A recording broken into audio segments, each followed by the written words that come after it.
How many of you are familiar with the term mobile first? Anybody? We've got a few over here. All right, mostly on this side of the room. All right, well, that's okay if you're not sure what mobile first is. We're actually going to cover that at the top of this presentation. Then we're going to talk about some of the dangers of mobile first thinking. This is just some of the stuff that I've seen coming out lately and the way the web is kind of moving in this mobile way.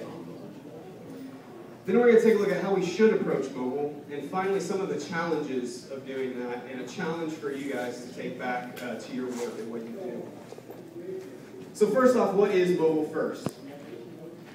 Well, mobile first is an idea that was started by Luke Wroblewski, who's a speaker and author and blogger. I don't know if any of you are familiar with him or not. But back in November of 2009, he posted this blog post called Mobile First.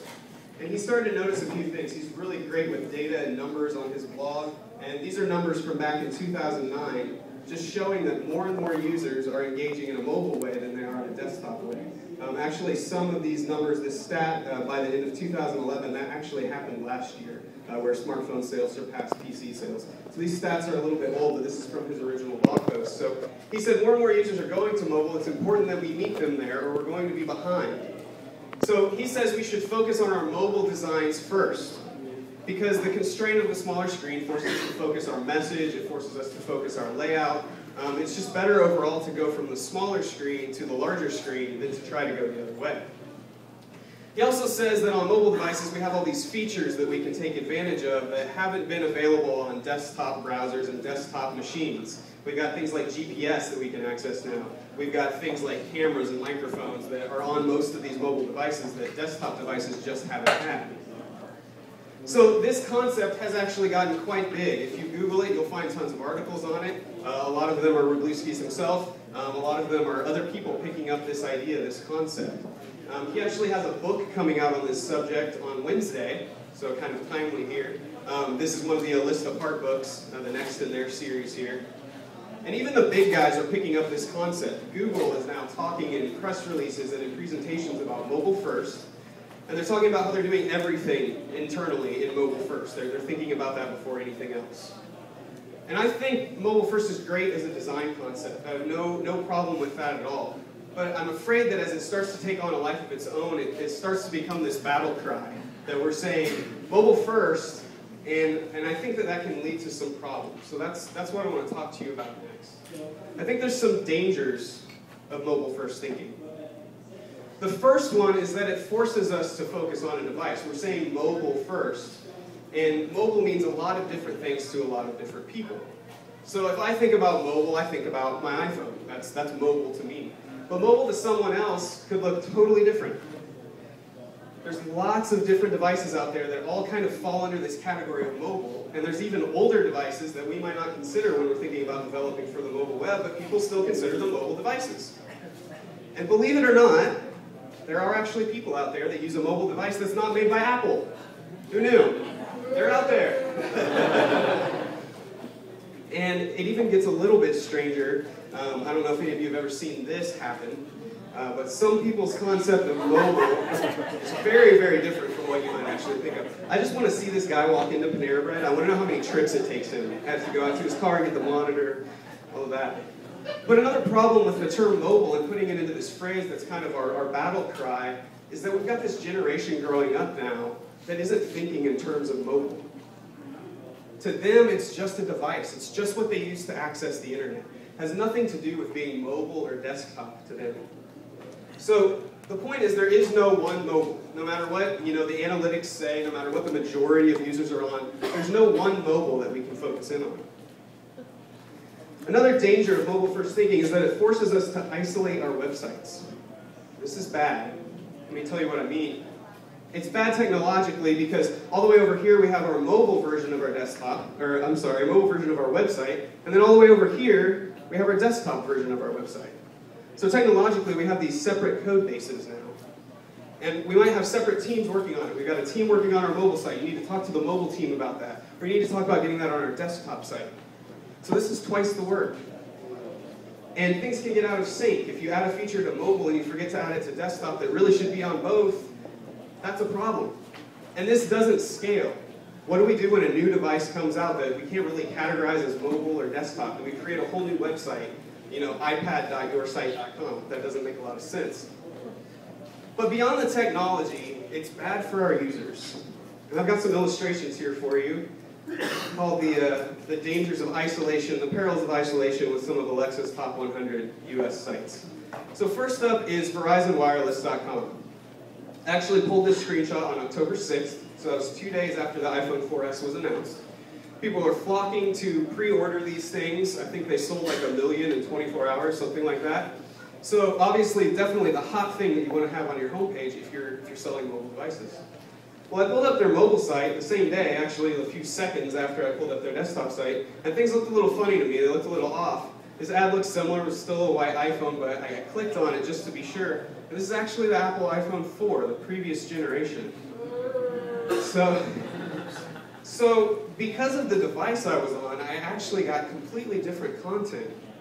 Just because I was on a mobile device. Not to mention how many sales opportunities they might have missed as everyone was rushing to buy these things. But as I stop with Verizon, let's look at CapitalOne.com. There's a few things that I noticed here. I kind of circled the stuff that jumps out at me, the things that I think they put the most emphasis on, since they're at the top of the page, they take up the most screen real estate. And I noticed a few things. They're very welcoming to prospective customers. They want me to build my own credit card and customize it and everything. They've got a login for their existing members as well, so you can manage your account. And then they've also got a pretty significant button in the upper part of the page that lets users transition from a direct mail marketing campaign into becoming a customer on their site. So I pulled up their mobile site, and things looked a little different here. Every feature on this site, on this version, when I pull it up on my mobile device, assumes I'm already a member. I've got other services that let me find a branch or an ATM, which I don't really care about if I'm not a Capital One member. And they also give me an option to download a native app for my phone, so that's kind of nice. I'm on a mobile device, they're catering to me, that's great. But when I put the two of these side by side, you can see kind of the differences in what they're doing just based on the device that I'm using. And to me, this looks a little more like this. Now, we wouldn't do this at the front of our bricks and mortar store. We wouldn't hang both of these signs up. So why would we do this on the front doors of two different versions of our website? The same website that I go to when I type in CapitalOne.com, just because of the device I'm on. So Capital One's assuming that all mobile users are already members, apparently. And I don't think they're alone in making that assumption. A lot of us have some of these same assumptions about all mobile users. And that's another danger of mobile-first thinking. It forces us to put users in context stereotypes. We talk about our mobile users and we talk about our desktop users. So if I describe a mobile user to you, they're probably in a hurry, they're probably on a slow connection, they're probably only interested in these bite-sized interactions, little quick things they can do in just a few seconds. Let me show you a little bit of a different picture of a mobile user. This mobile user is not in a hurry, the feet are up, kind of laid back here. They're not on a slow connection, they're at home on their Wi-Fi. And pretty sure they're on LOL dogs, so I don't think that's a quick and hurried interaction, it's more of a bored interaction. I'm just bored, I need something more to entertain me beyond the TV that's on in the background. And this isn't just a picture or a random occurrence. Yahoo's actually got data out that says 86% of mobile users are using their devices while they're watching TV. They're at home. They're on their local Wi-Fi network. And 37% of that 86% are browsing content that's completely unrelated to the show they're watching. You know, some of them are on Facebook or Twitter or keeping up with their friends and family texting, but 37% of them are just browsing around. They might be browsing around your website while they're watching The Office. So I want to stress that mobile users aren't always on the go. They're not always impatient, and they're not always on a slow connection. But when we stereotype user context, we create experiences that serve those stereotypes, rather than serving our users. And we seem to be aware that these experiences we're creating aren't really sufficient. Because at the bottom of pretty much every mobile site I go to, there's this view full site link. It's kind of like we're saying, here's what we think you want as a mobile user, but just in case we're wrong, here's the whole rest of the kitchen sink. Have fun zooming around and trying to find your way around our desktop site on your mobile device. So this is another danger of mobile-first thinking. So that it yields incomplete experiences. So this one's going to be fun. We're actually going to play a game. I need you to interact. Wake up a little bit here.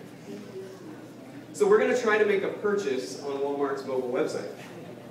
I'm going to narrate a little video that I took, and I want you to imagine that you're the ones actually making the purchase. And if at any point in the process, for whatever reason, you would bail out or give up based on what you see, I just want you to raise your hand and keep it up so we can look around and see who's bailing out and when.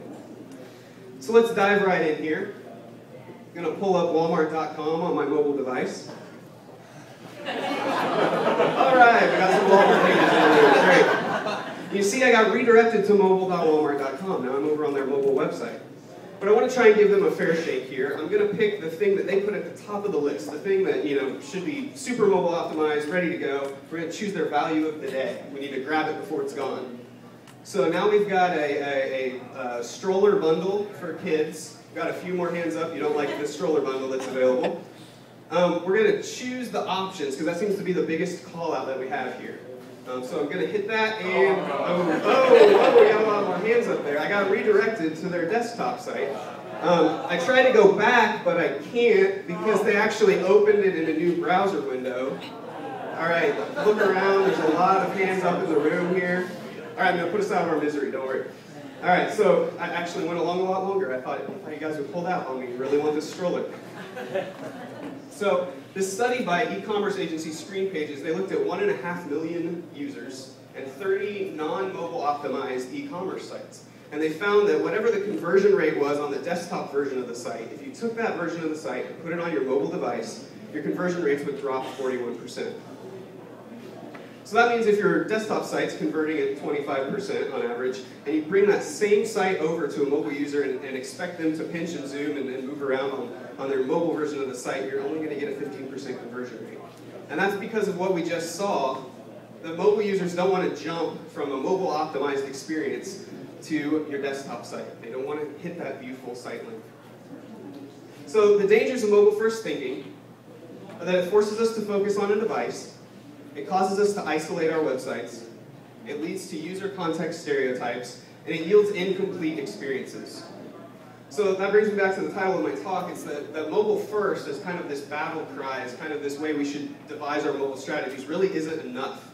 But that doesn't change the fact that mobile's out there.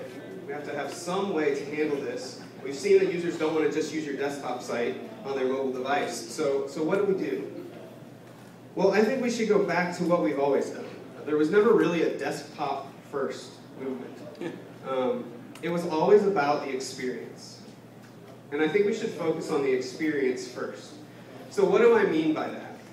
Well, Jared Spool's actually got a great talk about this called The Anatomy of a Design Decision. And he talks about 5 different ways we can choose to do design. And I'm actually talking about the 5th one. But I'm going to quickly go through the other ones just so you can see an idea of what he's talking about. So the first is unintentional design.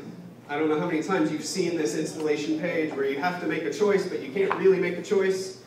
So no one really designed this. No one planned, oh yeah, we should give them that checkbox that's grayed out, but make them click next at the bottom for no real reason. No one designed this. This is just kind of a default of the way that the system generated the visual.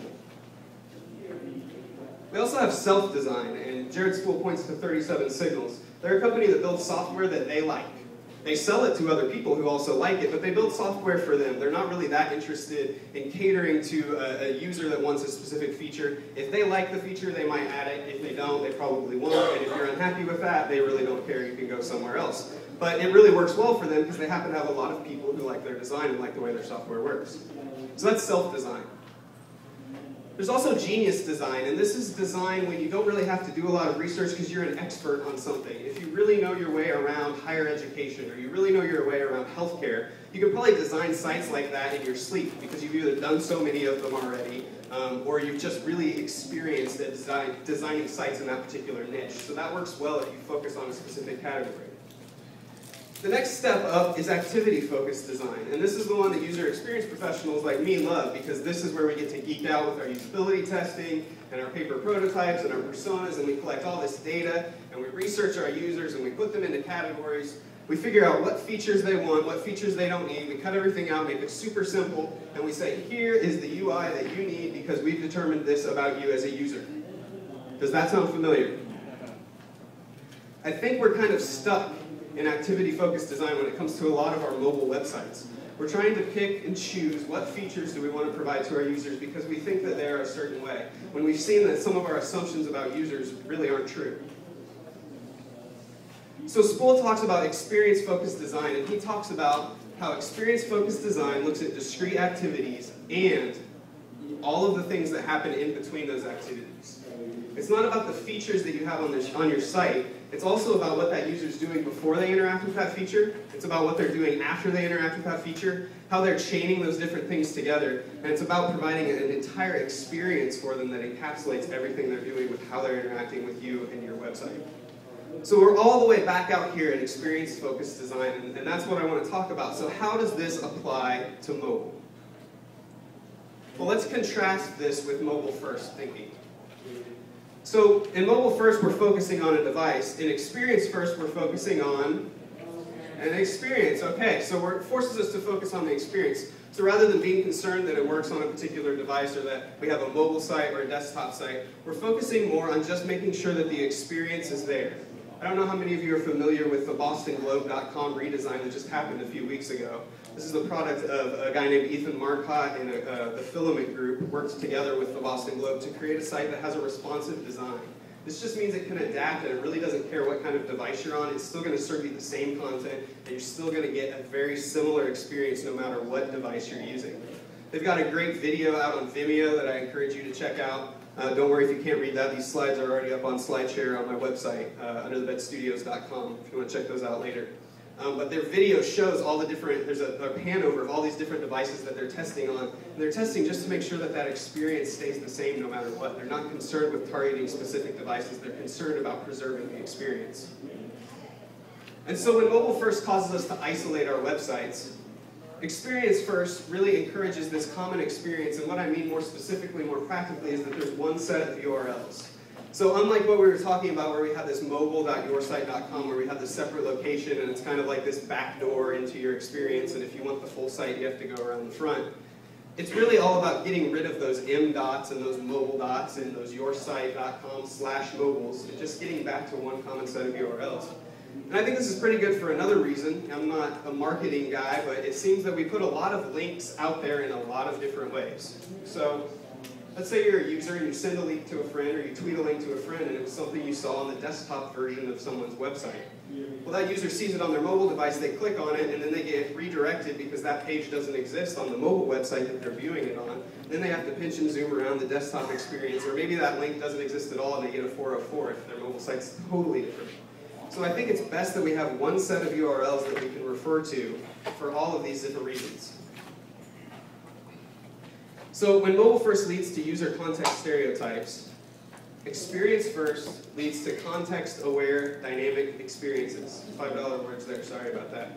What that really means is we're catering to the actual user context. So rather than stereotyping and say mobile users are always on the go and desktop users are always relaxed and always have a bunch of time, we're actually detecting where are they, through geolocation or something else like that. Are they at home? Are they at work? Are they in your store?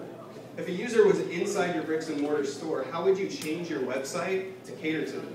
Would you give them a store map so that they could find their way around if you had a really large store like Walmart, so they could find all the different departments in your store? But you're catering that based on where they are, not because they're on a mobile device. You're also asking questions like, are they relaxed or are they in a hurry? How can we adapt to our users that are in a hurry? Well, how would we figure that out? Well, we've got tons of analytics. We can see how long people are spending on pages. We can see where they are in your site hierarchy. Are they staying up at the top on the surface with kind of your general stuff? Are they digging deep into your content? And how can you serve those different users by suggesting different things to them as they interact with your complete experience? So I really want to think about users in a different way. I want to think about desktop or laptop users in this case that might be in a hurry because they have to catch their next flight. And I like to think about mobile users that are on vacation on the beach and could care less about a quick bite-sized interaction because they might just need to kill some time while they're chilling out. So when mobile first yields incomplete experiences, experience first delivers the complete experience.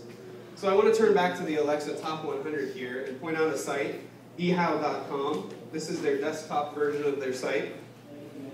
And when I pulled up their mobile version of their site, I got the exact same front and center featured content article here, this yard care fall prep. And actually the interaction was a little different here. I could actually swipe these, whereas on the desktop version I had to click to scroll up and down through the different articles that they were featuring. But they were the same exact articles. And as I scroll down the page, this continued with their graphical style that they'd broken down all these different categories into, the home, style, family, money. They're in the same order. I can drill down. There's not as much expanded for me on mobile, but the whole experience is there. And so then I got to the bottom of the page, and I was worried that my great example was going to fall apart. Because on the desktop version, I had this browse how-tos, and I had this huge list of categories. Whereas over on the mobile version, I had this summarized list. But they did a really great thing. If you scroll down just a little bit further, they gave me this Show More link. And sure enough, when I clicked on that, I was able to find every single one of the categories, if I chose to drill down into that information because I was interested in it, that were available on the desktop site. They delivered everything that they had on both of their home pages. And it wasn't a mobile.ehow.com either, by the way. It was the same URL. So experience first forces us to focus on the experience. It encourages this common experience, one set of URLs. It detects and adapts dynamically to user context. And it delivers the complete experience. So before you think about designing and developing a desktop version of your site, and before you reach for mobile first as your next strategy, I really want you to start with the question, what do I want my users to experience? That should be the basis of everything we do. This is future-proof. I don't care if mobile watches that are connected to the internet become the next big thing and we have to develop mobile watch-based websites. If you've started with the experience first, you've already got this commonality that you can work from. So after that, then you can talk about tailoring the experience. And that's where something like mobile-first design can come in and be a really useful tool for developing that smaller, that constrained experience. You can use things like responsive design, which uses media queries. You can get into geolocation, and you can bring social media integration to personalize that experience as well. I'm hoping to get into some more of these on my blog. I had this as all one presentation. It was really way too long. You would have wanted to listen to all that at once. So tailoring the experience, there's a lot we can do there. But getting back to experience first, there's challenges with this. And I also have a challenge for you. So there's a lot of factors that affect an experience. This is what I hinted at just a second ago. This is just a small list that I've compiled of all the different things we can think about that are impacting an experience. Now, none of these have anything to do with mobile or not, desktop or not. These are just independent features that are going to vary from device to device, from browser to browser, and then from user to user as well. You have to think about how can we tailor this experience for our users. So doing experience first is very time-consuming and expensive. Jared Spool talks about experience-focused design being the most expensive way to design. He also talks about companies like Disney, Netflix, and Apple that are designing this way. And there's a reason that they're winning in their fields. It's because they're choosing to put the importance on this up front and be okay with that cost up front because they know the end result will be the win. And another part that makes this really hard and difficult is that if you do experience first really well, no one's really going to notice. And that's a good thing, because they're going to experience the experience you've created for them. They're not going to get in the way of your mobile site or your desktop site or being redirected around. They're not really going to care at the end of the day about your rollover effects on your navigation and the way your button styles work. If you can get all of that out of the way and focus on the experience, that's all they're going to remember. But on the flip side, if you don't do this well, they are going to notice. We noticed when we got redirected on Walmart's website. Another challenge is that you have to sell this concept to absolutely everyone because it starts at the very beginning of the process. You have to get designers on board with this. You have to get developers on board with this. You have to get that guy that has to approve everything at your company on board with this because he's probably writing the check for this time-consuming and expensive process. So this can be very difficult to do, but I want to encourage you to start small. And I want to call something out here that might be obvious or not. We're all still figuring this out. We're all in this together. If you go to daveramsey.com right now and pull that up on your mobile device, you will get redirected to mobile.daveramsey.com. So full disclosure, disclaimer there, we're still figuring this out too, and we're trying to find better ways to deliver a very consistent experience that doesn't care about device. But this won't happen overnight. Like you said, there's a lot to consider. And you don't have to rebuild your entire website. If you do have a website rebuild coming up soon, I would say it makes things a lot easier when you have a clean slate to work from. I recently, just for this talk actually, figured it'd be good if my personal website did some of this stuff. So I rebuilt it from scratch, and it made it a lot easier because I was able to start with a clean slate. I get that does make it easier. But above all else, the one thing I want you to take away from this is I want you to change your thinking. I don't want you to think in terms of mobile and desktop when it comes to users, when it comes to websites. I just want you to focus on your users, who they actually are, and the experiences that you want to provide for them. So focus on the experience first. Thank you.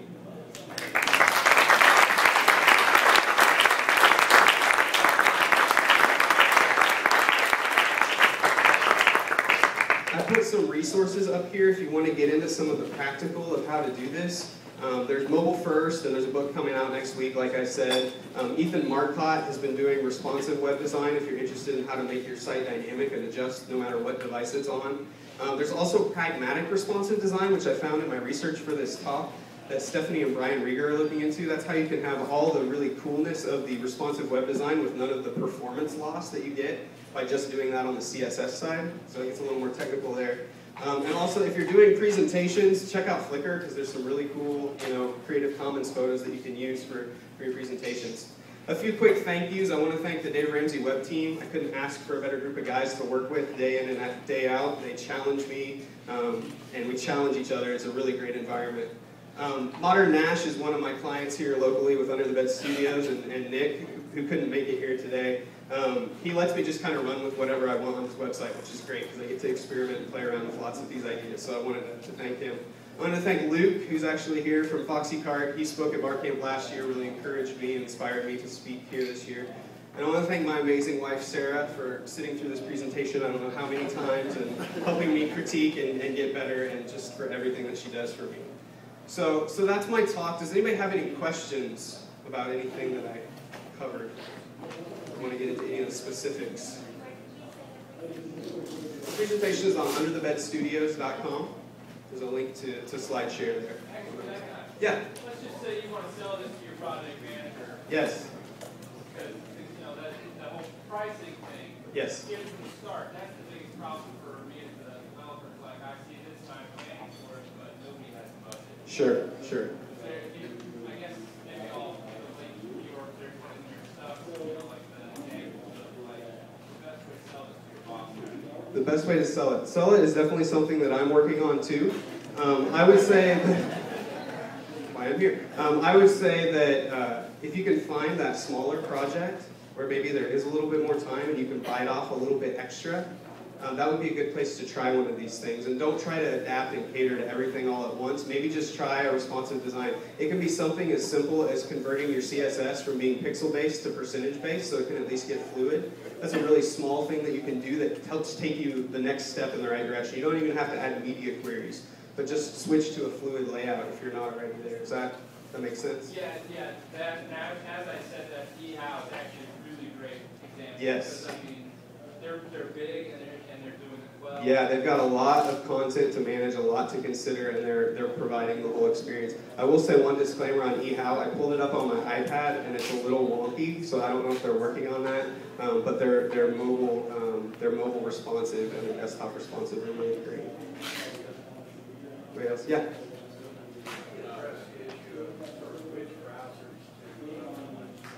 Which browsers to optimize for? Well, ideally, you can create an experience that will gracefully degrade into older browsers. When you start looking at things like CSS media queries, which help you adapt your layout, there's a really great quote I found in my research, and that was that the first media query is really no CSS at all. So if you can pull up your site and turn CSS off, which is something that Dan Cederholm, who's a CSS guru, recommends, if you can pull up your website without any CSS on it, and people can still navigate around it because it makes logical sense the way you've laid out the HTML, then that's a really great starting point. And if you can do that, you're really in a good position to support any browser, any device. So I would encourage you to start there, really take a look at your core code, your core markup. I come at user experience from a developer standpoint, by the way, so that's kind of my background on that. Anybody else? Anything else? Oh yeah, back here. Hey, if you have an HTML site, what's the easiest way to make it a mobile version site? Is there any coding or something to simplify it? I would check out CSS media queries. I would Google that. That's a good starting point. That lets you adapt and move around. You use CSS to style that markup. And you can do very powerful things with CSS. You can hide entire sections of your website with CSS if you choose to go that way. But even if you don't have CSS on that HTML site, you can still use this? No, you would need CSS to be able to create a responsive design. So if you have just a straight HTML site, again, just start with really solid semantic HTML, and you should be able to scale to different devices. That's a good foundation to start with. Is that clear? Did you have a question? Yeah, that's one of my biggest concerns with responsive design is that, kind of like what he said, when you're using media queries, it's not like you're turning off your 500 pixel image. Absolutely. You're just hiding it, so the browser, the device, still has to download. Absolutely. And so that's kind of one thing. Absolutely. I feel exactly the same And way. that's what scares me about this kind of. Yeah, that's the first feedback that I got when I first presented this topic. And if you check out Brian and Stephanie Rieger's work on pragmatic responsive design, they address all of those issues. They've got some amazing slides on SlideShare. I was actually going to speak on that exact aspect of this, and then I found their slides on SlideShare, and I was like, man, they've already covered this way beyond what I can do. At the core, it really gets into user agent detection, and they have a device library that they reference, so they dynamically know server-side what device you're on, and you can trim and cut the markup, replace the images, handle all of those performance woes that just media queries. Media queries are not the silver bullet for creating a mobile site. Exactly, yes. Big disclaimer there. If someone tells you that CSS media queries are the revolution that will get you a mobile site converted from your desktop site and you don't have to start from scratch, ask them how they feel about performance. Actually, I heard Ethan Marcotte speak on responsive web design back in 2010, and he got asked that question when he talked about media queries, and his answer was something like, I don't really care that much about performance. And so we were all like, oh, okay, this is a design thing. So, anybody else? All right, well, if not, thank you so much for coming.